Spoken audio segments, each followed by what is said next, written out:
Hey guys, King Boo here. So after 50 hours of seeing what all God of War Ragnarok has to offer, I thought it was time to give you guys a quick beginner's guide to get you started on the right foot. Here are 10 tips and tricks I wish I had known before starting my God of War Ragnarok playthrough. Before I kick off this video with the first tip, please be sure to like, comment, and subscribe. I'll really appreciate it. Now let's get to the first tip. As soon as you start the game, the first thing you should do is swap your interact and evade button. For some reason, Santa Monica thought it would be a good idea to have you interact with circle and evade with X. And if you're a Dark Souls player like me, you know that this can be hard to get used to.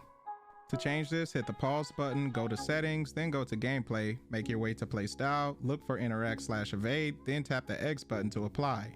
In my opinion, swapping the interact and evade button will make things a little easier for most people during their playthrough.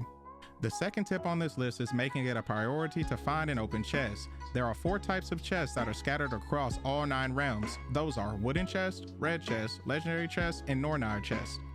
Wooden chest will drop hack silver, red chest drops anything from enchantments to runic attacks to crafting materials, legendary chest drops the same loot as the previous 2 chests, and Nornir chest will drop either Idun apples or Horn of Bloodmead. Nornir chests are the most important because the items found within it can increase your max health and Spartan rage meter respectively. Tip number 3 is to find Yggdrasil's dew, and I probably butchered that name. This dew produced by the world tree permanently increases one of your stats. For example, one may increase your strength or defense while the other enhances your cooldown. There are a total of 11 dews, so if you want to edge in combat, please be sure to make it a priority to collect all of them.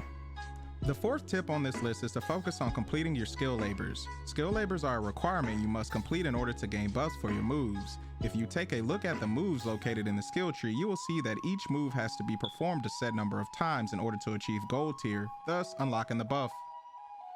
If you want to unlock skill labors quickly, go to the sparring arena in Niflheim and spam the same move until you achieve gold tier, so you can dominate those enemies. Tip number 5 is a new combat indicator. When you're fighting an enemy at a certain point, you will see 2 blue rings indicating that you can interrupt with a shield bash. To perform this, double tap the L1 button when you see the double blue rings to perform the shield bash counter. This stuns the enemy, allowing you to get some extra hits in, so remember this: red means dodge, yellow means parry, and blue means shield bash. Moving on to the 6th tip. If you're lazy like me and don't feel like repeatedly tapping the X button to pick up loot one by one after defeating a horde of enemies, well, I got a solution for you. Just go into your settings, then gameplay, make your way to play styles, and go to auto pickup. There are 3 different variations, so choose the one that benefits you the most. When you're done selecting, go out and defeat some enemies, stand over top of the loot, and you will see that Kratos will automatically pick it up without you pressing the X button. The 7th tip is to make it your mission to explore. As you travel through the 9 realms, there are many opportunities to gain loot, fight unique enemies, and complete side missions that will give you necessary XP so you can unlock more moves.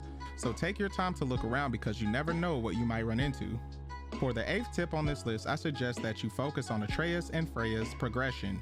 I know Kratos is the main star and gets all the attention, however, if you neglect both Freya and Atreus, you could be in for some trouble down the line. So don't forget to unlock new skills and upgrade their gear so they can aid you effectively in battle. Tip number 9 dives a little deeper into combat, and with the Leviathan axe and the Blades of Chaos at your disposal, it is easy to forget about Kratos' fist. Using bare fist combined with Freya and Atreus' arrows is a great way to quickly build up the stun meter so you can perform that oh so satisfying execution. The final tip on this list is to upgrade your permafrost and immolation. Both of these skills add elemental damage to your Leviathan axe and Blades of Chaos. These skills become really powerful when completing skill labors and adding them to your skills as buffs. I recommend unlocking these skills as soon as possible because they will be beneficial during your playthrough. So that's it for today's video. Please be sure to like, comment, and subscribe. And if I missed any tips and tricks in this video, please be sure to type them down in the comment section below. Also, check out my review I did for God of War Ragnarok and be sure to like, comment, and subscribe on that video as well. Stay safe out there and be better. Peace. If I do this... Fate only binds you if you let it.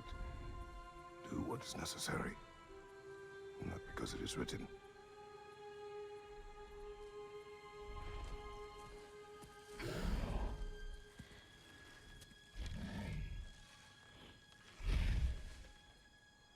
Elsa!